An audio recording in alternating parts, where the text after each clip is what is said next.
Hello friends, मार्गदर्शन IAS academy में आप सबका बहुत बहुत स्वागत है। दोस्तों, मैं आज क्लास 2 सीटेट का लेकर के आ चुका हूं। दोस्तों, मैं बताना चाहूंगा कि सीटेट का आज क्लास 2 है, यानी क्लास 2 के अंतर्गत आज हम लोग सेकेंड चैप्टर का एमसीक्यूज हम लोग चर्चा करेंगे। दोस्तों, सेकेंड चैप्टर का एमसीक्यूज मैं आज आपसे चर्चा करने वाला हूं, तो निश्चित रूप से आप लोग जो है ना सेशन में बने रहेंगे। दोस्तों, मार्गदर्शन आईएएस एकेडमी आप लोगों को एमसीक्यूज थ्रू टोटल सिलेबस का तैयारी जो आपका सीडीपी है इसकी तैयारी करवाने का भरसक प्रयास किया जाएगा। तो दोस्तों, चलिए सेशन की हम लोग शुरुआत करते हैं। और आज का जो हमारा सेकेंड चैप्टर होगा, विकास की अवधारणा एवं इसका अधिगम से संबंध।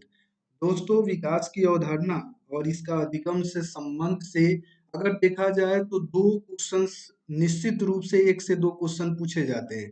तो अगर हम लोग एक एक प्रश्न, दो दो प्रश्न अगर इसी तरीके से हम लोग कवर अप करते रहेंगे तो निश्चित रूप से हमारा जो सीटेट का यह अभियान है यह सफल होगा। चलिए सेशन की शुरुआत करते हैं।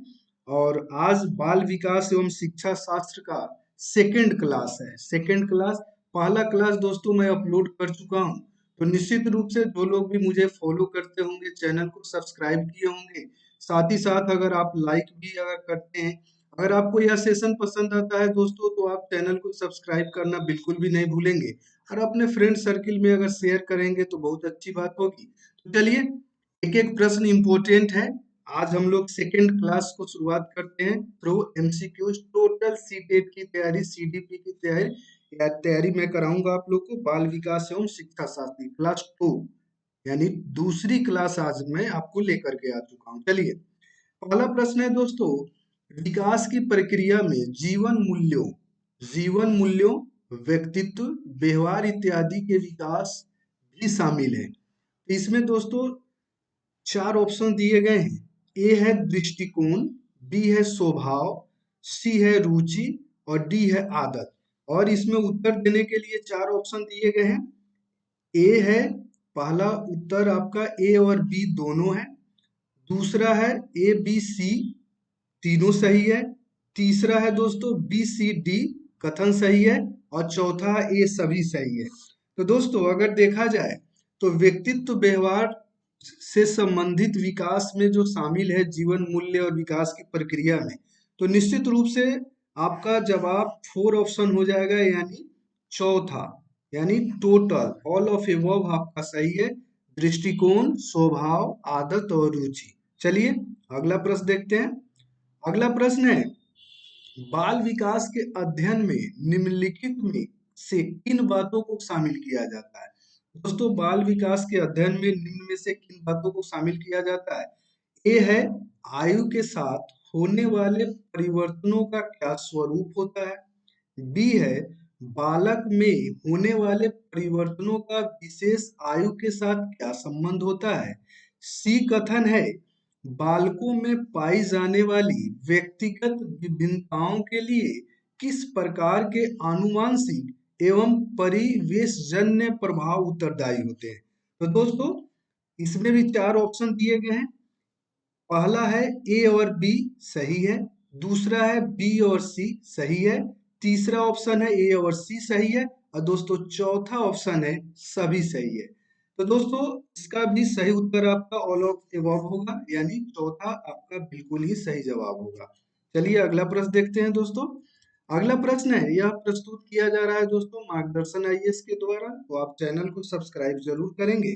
तीसरा प्रश्न है, आप अपनी कक्षा में से कुछ छात्रों को चुनकर 6 महीने में उनमें से होने वाले विकास की एक रिपोर्ट तैयार करना चाहते हैं।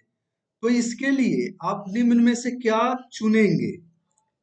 तो दोस्तों पहला है प्रत्येक माह उनकी लंबाई नापेंगे। दूसरा कथन है प्रत्येक माह उनका वजन तौलेंगे। तीसरा कथन है प्रत्येक माह उनकी रुचियों, आदतों, दृष्टिकोणों, स्वभाव, व्यक्तिगत व्यवहार आदि में होने वाले परिवर्तन की जांच करेंगे। और चौथा कथन है प्रत्येक माह उनके शारीरिक आकार में होने वाले परिवर्तन की जांच करेंगे। तो दोस्तों निश्चित रूप से अगर देखा जाए तो तीसरा प्रश्न का सबसे अगर उपयुक्त होगा तो वह आपका थर्ड होगा, यानी सही उत्तर होगा प्रत्येक माह उनकी रुचियों, आदतों, दृष्टिकोणों, स्वभाव और व्यक्तिगत व्यवहार में होने वाले परिवर्तन की जांच करेंगे। इस तरीके से सही उत्तर आपका आज का थर्ड का क्या हो गया दोस्तों? 3। चलिए अगला प्रश्न लेते हैं। अगला प्रश्न फोर्थ नंबर प्रश्न है, निम्नलिखित में से कौन सा कथन सत्य है? दोस्तों सत्य और असत्य टाइप के भी प्रश्न पूछे जाते हैं, तो सत्य पूछा गया है। इसमें देखते हैं पहला दृष्टिकोण क्या है। पहला कथन है, दृष्टिकोण भावनाएं और आदर्श संज्ञात्मक विकास के अभिन्न हिस्से है और भाषा विकास मानसिक चित्रण, अवधारणाओं और तार्किकता से इसका गहरा संबंध है। दूसरा कथन है, सभी बच्चों के स्वस्थ शारीरिक विकास सभी प्रकार के विकास की पहली शर्त होती है। तो दोस्तों इसमें जो है ना आपको दूसरा और तीसरा कथन है, मानसिक और भाषाई विकास सामाजिक विकास और अधिगम के को अप्रत्यक्ष रूप से प्रभावित करते हैं। चौथा कथन है, बालक के संतुलित विकास में उनके संवेगात्मक विकास की नहीं बल्कि शारीरिक विकास की अहम भूमिका होती है। तो नंबर 4 का अगर सही उत्तर देखा जाए प्रश्न के अकॉर्डिंग टू, तो सबसे अच्छा उत्तर आपका नंबर 1 बनेगा, यानी इस प्रश्न का सही उत्तर क्या हो जाएगा? पहला। ठीक है ना? यानी दृष्टिकोण भावनाएं और आदर्श संज्ञात्मक विकास के अभिन्न हिस्से हैं और भाषा विकास मानसिक चित्रण और धारणाओं और तार्किकता से गहरा संबंध रखते हैं। तो यह कथन बिल्कुल ही सही है। ठीक है, चलिए अगला प्रश्न देख लेते हैं। 5 नंबर प्रश्न देखते हैं दोस्तों। 5 नंबर प्रश्न है, इसके परिणाम स्वरूप बालक अपने निरंतर बदलते हुए वातावरण में ठीक प्रकार से समायोजन करने में सक्षम हो पाता है। सर्वाधिक उपयुक्त विकल्प का चयन कीजिए। दोस्तों यह 4 विकल्प आपके सामने दिए गए, इसमें सबसे बेहतर विकल्प के रूप में आप किसको देखते हैं? तो पहला है संज्ञात्मक विकास, दूसरा है शारीरिक विकास, तीसरा है भाषाई विकास और चौथा है संवेगात्मक विकास। तो दोस्तों आप सबको जरूर पता होगा इसका सही उत्तर निश्चित रूप से आसान प्रश्न है ये होगा, यानी संज्ञात्मक विकास सबसे ज्यादा उपयुक्त विकल्प है, यानी ए आपका नंबर 1 बिल्कुल ही सही जवाब है। चलिए दोस्तों 6 नंबर प्रश्न को देखते हैं। मानव का विकास निम्न में से किस पर निर्भर करता है? मानव का विकास किस पे निर्भर करता है? 4 ऑप्शन दिए गए हैं, चारों ऑप्शन को देख लेते हैं दोस्तों। उसकी वृद्धि पर निर्भर करते हैं, उसके वातावरण पर निर्भर करते हैं, उसकी बुद्धि पर निर्भर करते हैं, या चौथा ऑप्शन दिया है उसकी वृद्धि तथा वातावरण से मिलने वाली परिपक्वता पर निर्भर करते हैं। तो निश्चित रूप से मानव विकास आपको सर्वाधिक उसकी वृद्धि और वातावरण से मिलने वाली चुनौतियों यानी परिपक्वता पर निर्भर करेगा। तो इसका सही उत्तर हो जाएगा चौथा, बिल्कुल ही करेक्ट उत्तर हो जाएगा। चलिए दोस्तों 7 नंबर प्रश्न को लेते हैं। कौन सी पाठ्यचर्या सर्वाधिक उपयुक्त होगी? यानी जो 4 प्रकार के जो आपके ऑप्शन दिए हैं इसमें कौन सा सर्वाधिक उपयुक्त पाठ्यचर्या है? ठीक है ना? तो पहला देखते हैं, बालक के शारीरिक और मानसिक विकास के अंतर संबंधों के अनुकूल। दूसरा है देश की सभ्यता संस्कृति के अनुकूल। तीसरा है बालक के शारीरिक एवं सामाजिक विकास के अंतर संबंधों के अनुकूल और चौथा उपयुक्त में से कोई नहीं। तो दोस्तों प्रश्न के अकॉर्डिंग टू सर्वाधिक उपयुक्त उत्तर इसका नंबर 1 होगा, यानी बालक के शारीरिक और मानसिक विकास के अंतर संबंधों के अनुकूल अगर सिलेबस बनाया जाए, पाठ्यक्रम बनाया जाए तो वह बेहतर होगा। तो नंबर 1 आपका क्या हो जाएगा दोस्तों? बिल्कुल ही करेक्ट उत्तर हो जाएगा। चलिए नंबर 8 देखते हैं। क्वेश्चन नंबर 8, 8वां प्रश्न है, निम्नलिखित में से कौन सा विकास छोटे बच्चों में मानसिक और संज्ञात्मक विकास में सर्वाधिक मददगार होता है? 4 ऑप्शन दिए गए हैं। पहला है सामाजिक विकास, दूसरा है शारीरिक विकास, तीसरा है सांवेगिक विकास और चौथा है भाषाई विकास। तो दोस्तों 8 नंबर प्रश्न का सबसे यानी बच्चों में मानसिक और संज्ञात्मक विकास में सबसे ज्यादा मददगार होते हैं दोस्तों शारीरिक विकास, यानी सही उत्तर आपका क्या हो जाएगा? नंबर 2 करेक्ट उत्तर होगा। ठीक है ना? नंबर 2 शारीरिक विकास। चलिए 9 नंबर प्रश्न देखते हैं। 9 नंबर प्रश्न है, जब किशोर में किसी वस्तु समस्या या परिस्थिति के लिए निजी स्तर पर निर्णय लेने की क्षमता का विकास परिपक्व होने लगता है, तो इसमें विकास को क्या कहते हैं? दोस्तों, एक चीज मैं आपको बताना चाहूंगा, आप अपना असेसमेंट भी करते चलेंगे, आप कितने प्रश्न सही कर पा रहे हैं, आपको मैं थोड़ा सा समय देता ही हूँ, तो आप कितने सही कर पा रहे हैं, कितने आपके गलत हो रहे हैं, आपकी तैयारी कैसी है, आप जो है ना सीटेट में कैसा प्रदर्शन करने वाले हैं 2022 के इस सीटेट के एग्जामिनेशन में, तो आप जरूर कमेंट करेंगे। और यह सेशन आपको लाभ अगर पहुंचा रहा हो तो प्लीज आप लोग चैनल को सब्सक्राइब बिल्कुल भी करना नहीं भूलेंगे। और इस तरीके का आपको लगातार डेली एपिसोड मिलेंगे, एमसीक्यूज मिलेंगे। आप अपना असेसमेंट कीजिए, अपना मूल्यांकन कीजिए, अपनी तैयारी को उच्च स्तर तक पहुंचाने का पूरा प्रयास कीजिए। चलिए दोस्तों, 9 नंबर प्रश्न, ए ऑप्शन है, नंबर 1 है भाषाई विकास, 2 है संज्ञात्मक विकास, तीसरा है सामाजिक विकास और चौथा है मनोगत्यात्मक विकास। तो 9 नंबर का सबसे उपयुक्त उत्तर है दोस्तों 2 नंबर, यानी संज्ञात्मक विकास आपका बेहतरीन ऑप्शन है। उत्तर के रूप में आप नंबर 2 को सिलेक्ट कर सकते हैं। ठीक है, चलिए नंबर 10 को देखते हैं। बालक का संवेगात्मक विकास निम्नलिखित में से किसे प्रभावित करता है? ए है उसके शारीरिक विकास, बी है उसके सामाजिक विकास, सी है उसके नैतिक विकास। दोस्तों, ऑप्शन के रूप में दिए गए हैं, 1 नंबर में केवल बी, 2 नंबर में ए और सी, और 3 नंबर में बी और सी, और 4 नंबर में दिए गए हैं ये सभी। तो दोस्तों, इस तरीके का अगर प्रश्न देखा जाए तो बालक का संवेगात्मक विकास को क्या क्या प्रभावित करता है, तो दोस्तों शारीरिक विकास भी करता है, सामाजिक विकास भी करता है और इथिकल डेवलपमेंट भी करता है, यानी इसका सही उत्तर हो जाएगा ऑब्वियसली है नंबर 4। तो सही उत्तर हो गया आपके लिए नंबर 4। चलिए अगला प्रश्न 11 नंबर देख लेते हैं। निम्नलिखित में से कौन सा बालक के सामाजिक विकास को प्रभावित नहीं करता है? दोस्तों, इस तरीके के प्रश्न को विशेष तौर पे आपको ध्यान देने की जरूरत है। यहाँ प्रभावित नहीं करता है पूछा गया है, ठीक है ना, इसको थोड़ा सा ध्यान से आप लोग जो है ना देखेंगे। 1 नंबर में है बुद्धि, 2 नंबर में है तर्क शक्ति, 3 नंबर में भाषा प्रयोग की क्षमता, और 4 नंबर में उपयुक्त में से कोई नहीं, ठीक है ना। तो सामाजिक विकास को कौन सा प्रभावित नहीं करता है, तो इसमें से जो बुद्धि, तर्क शक्ति और भाषा प्रयोग की क्षमता है सभी प्रभावित करते हैं।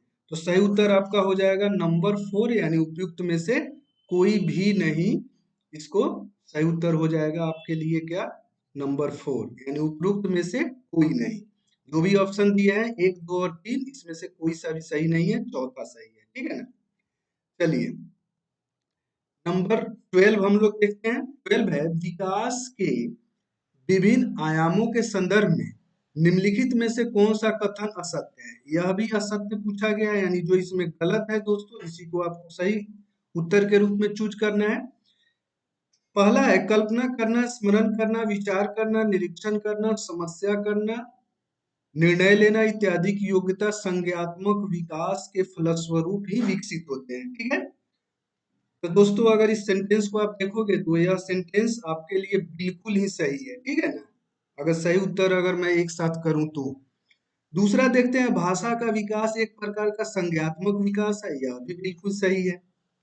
तीसरा देखते हैं, भाषाई, मानसिक, संवेगात्मक, सामाजिक एवं चारित्रिक विकास विभिन्न आयु स्तरों में समान प्रकार से होता है। दोस्तों, यह समान नहीं होता है, ठीक है ना, तो यही आपका क्या हो जाएगा, गलत हो जाएगा।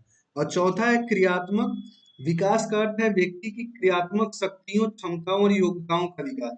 दोस्तों, अगर थोड़ा सा कॉन्शियस होकर के अगर एक एक को अच्छे ढंग से अगर स्टडी करेंगे तो निश्चित रूप से आप सही उत्तर खुद भी आप पहचान सकते हैं कॉमन सेंस के आधार पे, अगर आपने अभी तक थोड़ी सी अच्छी तैयारी की है तो, ठीक है ना। तो 12 का थर्ड हो जाएगा आपका सही उत्तर। 13 का देखते हैं दोस्तों। आपकी कक्षा का एक छात्र राजू शारीरिक विकास की दृष्टि से काफी पिछड़ा हुआ है। आपको विकास के निम्नलिखित में से किस प्रकार में राजू के पिछड़ेपन की चिंता हो सकती है, ठीक है ना, राजू के पिछड़ेपन की चिंता हो सकती है। तो 4, 3 जो है ना दिए गए हैं 13 नंबर प्रश्न में, संवेगात्मक विकास, बौद्धिक विकास और तीसरा है सामाजिक विकास, ठीक है।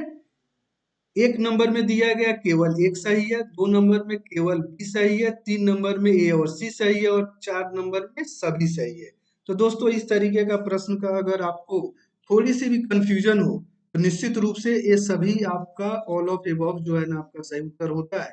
तो संवेगात्मक विकास, बौद्धिक विकास, सामाजिक विकास, यह तीनों सही है। तो चौथा उत्तर जो है ना आपका क्या है, बिल्कुल ही करेक्ट है। चलिए 14 नंबर प्रश्न देखते हैं।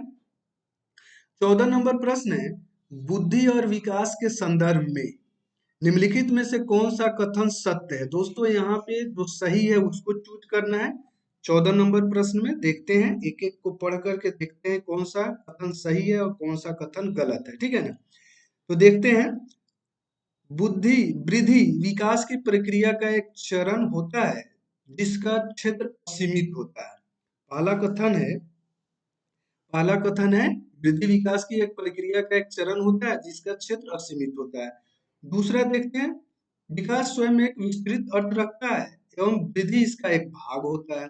तीसरा कथन है, विकास एक सतत प्रक्रिया है जो बालक के परिपक्व होने के बाद भी चलती रहती है। ऑप्शन देख लेते हैं। एक नंबर में केवल एक एक सही है, 2 नंबर में ए और बी सही है, 3 नंबर में बी और सी सही है और 4 नंबर में ये सभी सही है, ठीक है ना। तो हम लोग सही उत्तर देखते हैं। 14 का सही उत्तर हो जाएगा आपका बी और सी, यानी बी और सी सही है। बी कथन सही है, सी कथन सही है और ए कथन आपका गलत है। तो सही उत्तर आपके लिए क्या हो गया दोस्तों, थर्ड, ठीक है ना। चलिए 15 नंबर प्रश्न देखते हैं। 15 नंबर प्रश्न है, वृद्धि शब्द का प्रयोग परिवर्तनों के लिए तथा विकास का प्रयोग परिवर्तनों के साथ साथ परिवर्तनों के लिए होता है, ठीक है ना। अब इसमें जो है ना 4 ऑप्शन दिए गए हैं। एक नंबर में व्यवहारिक, व्यवहारिक परिमाणात्मक, 2 नंबर में व्यवहारिक परिमाणात्मक व्यवहारिक, 3 नंबर में परिमाणात्मक परिमाणात्मक व्यवहारिक और 4 नंबर में परिमाणात्मक व्यवहारिक और परिमाणात्मक, ठीक है। तो इसमें सही उत्तर आपका जो है ना हो जाएगा, वृद्धि का प्रयोग परिमाणात्मक परिवर्तनों के लिए तथा विकास का प्रयोग परिमाणात्मक परिवर्तनों के साथ साथ व्यवहारिक परिवर्तनों के लिए होता है। यानी सही उत्तर आपका थर्ड है, ठीक है ना। यानी थर्ड आपका सही उत्तर हो जाएगा। आप अपना असेसमेंट भी करते चलेंगे। हो सकता है आज थोड़ा सा ज्यादा प्रश्न लेकर के आया हूँ तो वीडियो की लेंथ थोड़ा सा बढ़ जाए थोड़ा सा। तो आप लोग देखिए प्ले लिस्ट में जाइए, सी टेट के लिए जो है ना आपका एक प्ले लिस्ट 2022 नाम से मिलेगा। तो इस प्ले लिस्ट में जितने भी वीडियो अपलोड किए जाते हैं डेली, उसको आप किसी भी समय देख करके अपना सेल्फ असेसमेंट कीजिए, अपने नॉलेज को परखिए आपकी तैयारी कैसी है। और इसीलिए दोस्तों मैं आप लोगों से कहना चाहूंगा, यह एमसीक्यू सेशन है और इसी के माध्यम से हम लोग जो है ना 100% अपनी तैयारी को परखेंगे, ठीक है ना। चलिए 16 नंबर प्रश्न देखते हैं। सभी बच्चों का स्वस्थ शारीरिक विकास सभी प्रकार के विकास की पहली शर्त है। इसके लिए किन मूल आवश्यकताओं पर ध्यान देना आवश्यक होता है। ए है पौष्टिक आहार, बी है शारीरिक व्यायाम, सी है मनोवैज्ञानिक और सामाजिक जरूरतें, ठीक है। एक नंबर में है केवल एक सही है, 2 नंबर में ए और सी सही है, 3 नंबर में ए और बी सही है और 4 नंबर में ए सभी। तो दोस्तों ये सभी सही है। यानी अगर देखा जाए तो बच्चों के स्वस्थ शारीरिक विकास के लिए पौष्टिक आहार भी जरूरी है। कॉमन सा प्रश्न है, सिंपल, शारीरिक व्यायाम भी जरूरी है और साइकोलॉजिकल और सोशल जो उनका नीड्स है यह भी जरूरत है। यानी ए बी सी तीनों सही है। तो सही उत्तर आपका क्या हो गया दोस्तों, चौथा आपका सही उत्तर हो गया, ठीक है। चलिए अगला देख लेते हैं। शिक्षण की विभिन्न विधियों के प्रयोग के लिए कौन सी अवस्था सर्वाधिक उपयुक्त है। कौन सी अवस्था सर्वाधिक उपयुक्त है, बाल्यावस्था, शैशवावस्था, प्रौढ़ावस्था, किशोरावस्था। यह भी एकदम सिंपल ही प्रश्न है दोस्तों। तो इसमें सबको मालूम होगा बाल्यावस्था आपका सही उत्तर हो जाएगा। नंबर 17 का 1 नंबर सही उत्तर है, यानी बाल्यावस्था शिक्षण की सर्वाधिक उपयुक्त अवस्था होती है। चलिए 18 नंबर देखते हैं। इस अवस्था में बालकों में नई खोज करने की और घूमने की प्रवृत्ति बहुत अधिक बढ़ जाती है। कौन सी अवस्था होती है। 1 नंबर में शैशव अवस्था, 2 नंबर में उत्तर बाल्यावस्था, 3 नंबर में किशोरावस्था, 4 नंबर में प्रौढ़ावस्था। तो दोस्तों नेचुरल है कि बाल्यावस्था के बाद की जो अवस्था होती है उत्तर बाल्यकाल, यही आपका सही उत्तर हो जाएगा। इसमें आपको घूमने की प्रवृत्ति और नई खोज करने की प्रवृत्ति बालकों में अत्यधिक पाई जाती है। कॉमन प्रश्न है, आसान प्रश्न है। 19 नंबर, किशोरों की सबसे नाजुक और संवेदनशील समस्या क्या होती है? नाजुक और संवेदनशील समस्या क्या होती है?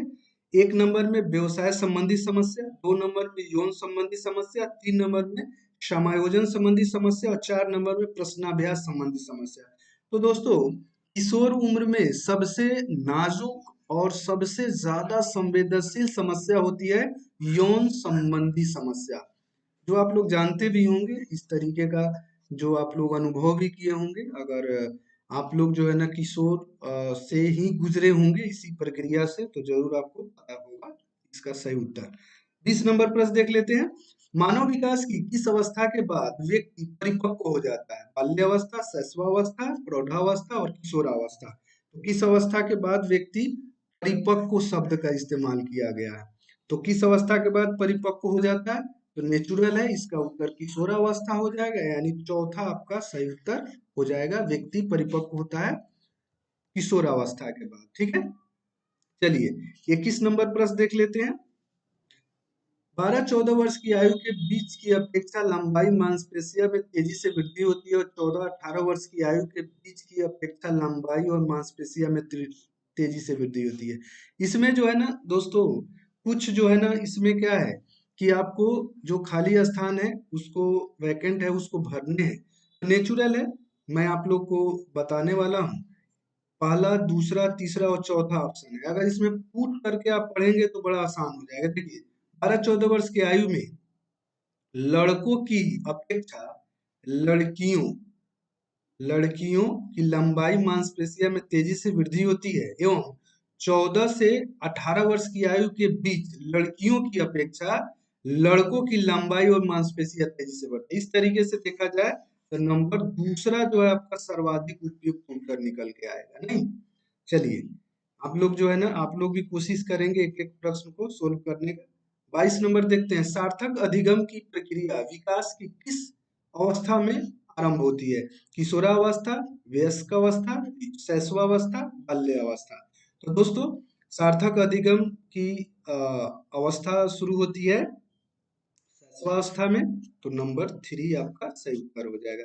थोड़ा सा हम लोग वीडियो को लंबाई को कम करने के लिए तेजी, जो आसान प्रश्न है उसमें बिल्कुल ही समय हम लोग खर्च नहीं करेंगे, आगे बढ़ेंगे। चलिए, किस अवस्था में घनिष्ठ मित्रता की प्रवृत्ति पाई जाती है? किशोरा, बाल्यावस्था, शैशवावस्था, उपरोक्त में से कोई नहीं।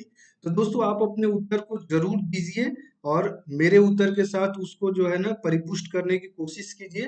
तो घनिष्ठता और मित्रता जो है ना सबसे ज्यादा पाई जाती है किशोरावस्था में, तो सही उत्तर आपका हो जाएगा नंबर 1। चलिए, चौथा 24 नंबर देखते हैं। मानव विकास की किस अवस्था में बच्चों में सीखने की गति सर्वाधिक होती है? सर्वाधिक सीखने की गति किस अवस्था में होती है? तो बाल्यावस्था, शैशवावस्था, प्रौढ़ावस्था, किशोरावस्था। दोस्तों, नेचुरल है कि जो शैशवावस्था होता है उसमें बच्चे तेज गति से सीखते हैं, तो सही उत्तर हो जाएगा शैशवावस्था नंबर 2। 25 नंबर देखते हैं। शिक्षा मनोविज्ञान में अवस्थाओं में होने वाले मानव विकास का अध्ययन किया जाता है, तो किस अवस्था में? शैशवा, बाल्यावस्था, किशोरावस्था, वयस्कावस्था। ए बी सी डी है, नहीं। और इसमें जो है ना दोस्तों दिया है, एक में ए और बी सही है, दो में ए बी सी सही है, तीन में ए और सी सही है और चार नंबर में ये सभी सही है। तो दोस्तों 25 का सही उत्तर आपका हो जाएगा शैशवावस्था, बाल्यावस्था और किशोरावस्था। नहीं, तो ए बी सी, तो सही उत्तर आपका क्या हो जाएगा? नंबर 2। नंबर 2 आपका सही उत्तर हो जाएगा। ए बी और सी सही है, ठीक है ना। 26 देखता हूँ। मैं कौन हूँ, मैं क्या हूँ, मैं भी कुछ हूँ आदि जैसी प्रबल भावनाएं, यह सब जो है ना प्रबल भावनाएं हैं, बालक के विकास की किस अवस्था की सूचक है? यानी मैं कौन हूँ, मैं क्या हूँ, मैं भी कुछ हूँ, इस तरीके की अवस्थाएं जो है किस अवस्था में आती है? तो नेचुरल है दोस्तों, ऑप्शन है किशोरावस्था, शैशवावस्था, प्रौढ़ावस्था और बाल्यावस्था। तो इस तरीके की भावनाएं जो है ना दोस्तों किशोरावस्था में आती है, तो सही उत्तर आपका किशोरावस्था हो जाएगा नंबर 1। 27 देखते हैं। बाल अधिगम के विकास विभिन्न आयाम इसके अधिगम के संबंध के संदर्भ में निम्नलिखित में से कौन सा कथन असत्य है? यहाँ पे असत्य आपको चूज करने हैं, 4 ऑप्शन दिए गए हैं, इसमें से एक आपको असत्य होगा, तीसरी को आपको चूज करना है, ठीक है ना। पहला है विकास के विभिन्न आयामों का आपस में घनिष्ठ संबंध है और ये अधिगम को प्रभावित करते हैं, बिल्कुल ही सही है। बालक का विकास और अधिगम एक निरंतर चलने वाली प्रक्रिया है, यह भी बिल्कुल सही है। तीसरा है शारीरिक विकास विशेषकर छोटे बच्चों में मानसिक और संज्ञानात्मक विकास में मददगार होता है, यह भी बिल्कुल सही है। इसका सही उत्तर हो जाएगा दोस्तों उपयुक्त में से कोई नहीं, यानी सही उत्तर आपके लिए क्या हो जाएगा, नंबर 4। चलिए अगला देखते हैं दोस्तों। अगला प्रश्न लेते हैं 28। निम्नलिखित में से किस अवस्था में बच्चे अपने समवयस्क समूह में सक्रिय सदस्य हो जाते हैं? 28 का देखते हैं, किशोरावस्था, प्रौढ़ावस्था, पूर्व बाल्यावस्था और बाल्यावस्था। तो दोस्तों समवयस्क समूह ग्रुप्स का निर्माण होता है किशोरावस्था में। जब आप लोग जो है ना कॉलेज वगैरह में पढ़ने जाते हो तो आपका एक ग्रुप का निर्माण हो जाता है, किशोरावस्था है। दोस्तों ये कॉमन सेंस वाले प्रश्न है, तो आप लोग निश्चित रूप से बेहतर कर सकते हैं। विकास की अवधारणा और इसका अधिगम से संबंध बहुत ही आसान सेक्शन है, तो आप स्वयं भी थोड़ा सा प्रयास करके आप जो है ना अच्छा कर सकते हैं। 29 देखते हैं दोस्तों। 29 जो है हम लोग देखते हैं, मानव विकास को निम्न क्षेत्रों में विभाजित किया जाता है। शारीरिक ऑप्शन 1, 2, 3 और 4 दिया हुआ है, नहीं तो चारों ऑप्शन का अगर अध्ययन करेंगे तो सबसे जो आपको शारीरिक, आध्यात्मिक, संज्ञात्मक, सामाजिक, 2 में है शारीरिक, संज्ञात्मक, संवेगात्मक, सामाजिक, 3 में है संवेगात्मक, संज्ञात्मक, आध्यात्मिक, सामाजिक, मनोवैज्ञानिक और 4 में है मनोवैज्ञानिक, संज्ञात्मक, संवेगात्मक और शारीरिक। तो दोस्तों इस प्रश्न के अकॉर्डिंग मानव विकास में निम्नलिखित क्षेत्रों में विभाजित किया जाता है, तो इसका उत्तर हो जाएगा 4, यानी चौथा उत्तर हो जाएगा मनोवैज्ञानिक, संज्ञात्मक, संवेदात्मक और शारीरिक। ठीक है ना। चलिए नंबर 30 को हम लोग देखते हैं। चौथा है आपका किशोर का अनुभव कर सकते हैं। ठीक है ना, किशोर का अनुभव कर सकते हैं। 1 नंबर में बचपन में किए गए अपराधों के प्रति दंड का भाव, 2 नंबर में आत्मसिद्धि का भाव, 3 नंबर में जीवन के बारे में परितृप्ति और 4 नंबर में दुश्चिंता और स्वयं से सरोकार। तो इसका सही उत्तर हो जाएगा चौथा, दुश्चिंता व स्वयं से सरोकार, यानी 4 नंबर प्रश्न आपका 4 ऑप्शन जो है बिल्कुल ही करेक्ट होगा। चलिए 31 देखते हैं दोस्तों। 31 है भाषा विकास में सहयोग करने का कौन सा तरीका गलत है? यहाँ पे गलत चूज करना है। ठीक है, तो गलत चूज करना है तो पहला क्या है आपका, पहला है बच्चे को बिना टोके प्रकरण पर बात करना, सही है। उसकी अपनी भाषा के प्रयोग को अमान्य देना, दोस्तों यह गलत है। उसको प्रोत्साहित करना सही होता है, उसके प्रयोग का समर्थन करना बिल्कुल सही है, भाषा के प्रयोग में अवसर उपलब्ध बिल्कुल सही है। तो इनमें गलत पूछा गया है तो गलत तरीका है उसकी अपनी भाषा के प्रयोग को अमान्य करना। तो उत्तर आपका क्या हो जाएगा दोस्तों, दूसरा आपका बिल्कुल सही जवाब हो जाएगा। चलिए 32 देखते हैं। मानव विकास है, मानव विकास क्या है, मात्रात्मक है, गुणात्मक है, कुछ सीमा तक अपमापनीय है। तो दोस्तों मानव विकास को अगर देखा जाए तो निश्चित रूप से यह मात्रात्मक भी होता है, यह गुणात्मक भी होता है। तो नंबर 4 आपका सही हो जाएगा, यानी 1 और 2 बिल्कुल ही सही है। ठीक है ना। अब चलिए 33 को हम लोग देखते हैं, यानी मानव विकास मात्रात्मक रूप से भी होता है और गुणात्मक रूप से भी होता है। आप लोग जो है ना जरूर पढ़े होंगे, आसान प्रश्न है। चलिए 33 देखते हैं, निम्नलिखित में से कौन प्रारंभिक बाल्यावस्था अवधि के दौरान उन भूमिकाओं एवं व्यवहारों के बारे में जानकारी प्रदान करते हैं जो एक समूह में स्वीकार्य है? 1 नंबर में है भाई बहन एवं अध्यापक, 2 नंबर में अध्यापक और साथी, 3 नंबर में ऑप्शन है साथी एवं माता पिता और 4 नंबर माता पिता और भाई बहन। तो इसमें जो है आप देखोगे व्यवहार में जानकारी एक समूह में स्वीकार होते हैं, तो इसका सही उत्तर हो जाएगा माता पिता भाई बहन। तो सही उत्तर आपका हो जाएगा चौथा। ठीक है ना। चलिए अगला देखते हैं 34। 34 है, निम्नलिखित में से कौन सा आयु समूह प्रवर्ती बाल्य अवस्था श्रेणी के अंतर्गत, प्रवर्ती यानी बाल्य अवस्था के आगे वाला। ठीक है ना। 1 में है 11 से 18, 2 में है 18 से 24, 3 में है जन्म से 6 वर्ष और 4 में है 6 से 11 वर्ष।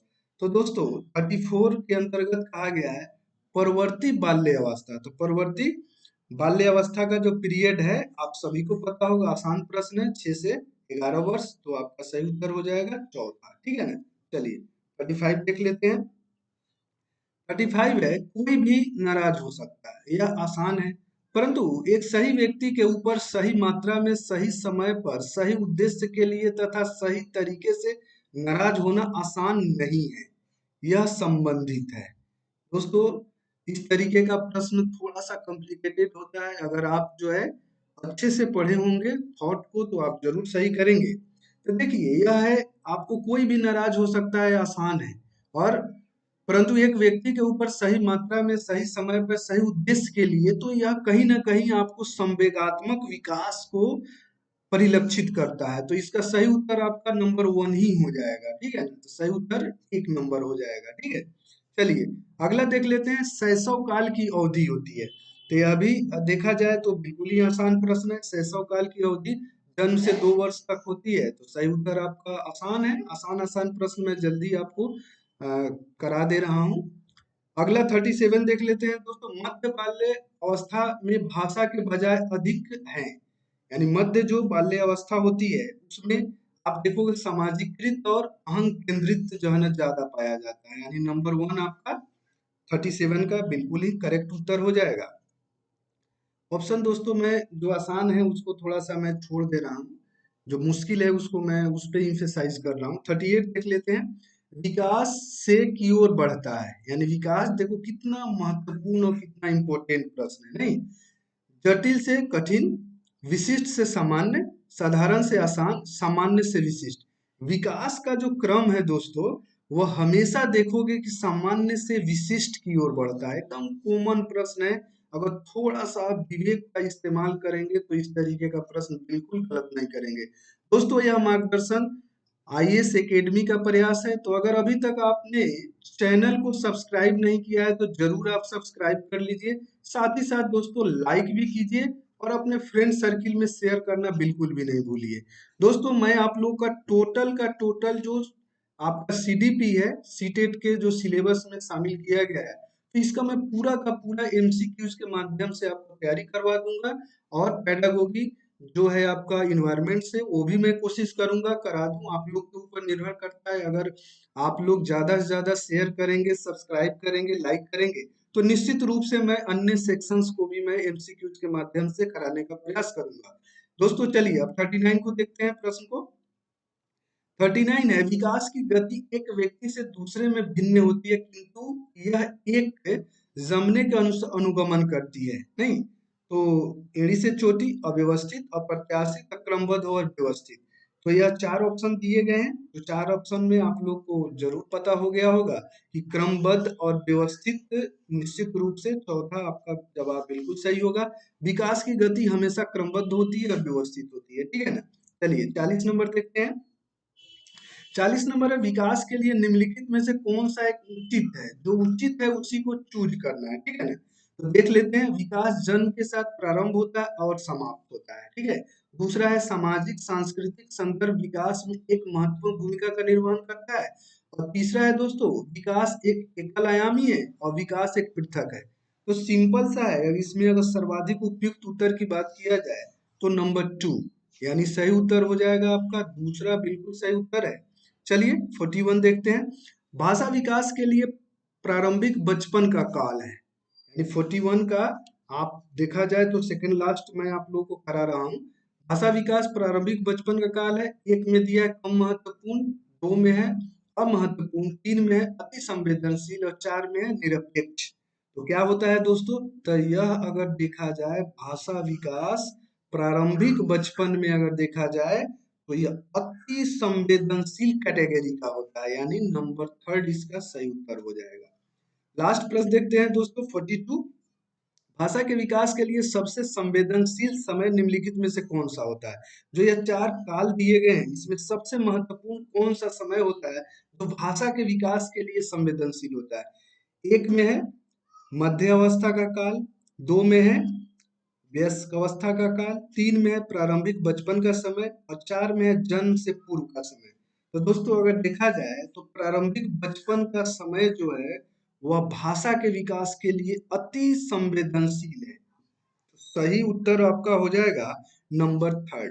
तो इस तरीके से देखा जाए दोस्तों, आज का सेशन यहीं पे मैं क्या करूंगा, इंड करूंगा, ठीक है ना। आज का यह सेशन इंड होगा और मैं आप लोगों से वादा करता हूं कि कल एक वीडियो और मैं अपलोड करूंगा, लगातार वीडियो, यानी कल का वीडियो का नंबर 3rd होगा, यानी कल जो क्लास मैं आप लोग के लिए लेकर के आऊंगा सीटेट का, वो तीसरा क्लास होगा सीटेट का। जो कल वाला क्लास होगा 2022 का, जो प्ले लिस्ट बनाया हूँ मार्गदर्शन आईएएस एकेडमी चैनल के ऊपर, तो प्लीज आप लोगों से यही एक वो होगा कि आप अगर अच्छे से सीटेट को 2022 में ही निकालना चाहते हैं तो मार्गदर्शन आईएएस एकेडमी को आप जरूर से जरूर सब्सक्राइब कीजिए, बार बार बोलने की जरूरत नहीं पड़े। और साथ ही साथ दोस्तों आप एक लाइक कीजिए, इससे प्रोत्साहित होते हैं जो भी वीडियो बनाने में। और साथ ही साथ दोस्तों, अगर आपके फ्रेंड सर्किल में अगर बहुत सारे दोस्त हैं तो आप उन वीडियोस को शेयर कीजिए, उनको भी लाभ हो। तो निश्चित रूप से आज का सेशन यहीं पे समाप्त करूंगा और आप लोग को इस आशा के साथ कि कल तीसरा क्लास मैं जरूर अपलोड करूंगा, तो आप लोग जरूर देखिए, डेली देखिए। और जो लोग चैनल को सब्सक्राइब नहीं किए हैं जरूर सब्सक्राइब कीजिए। Thanks for watching. जय हिंद।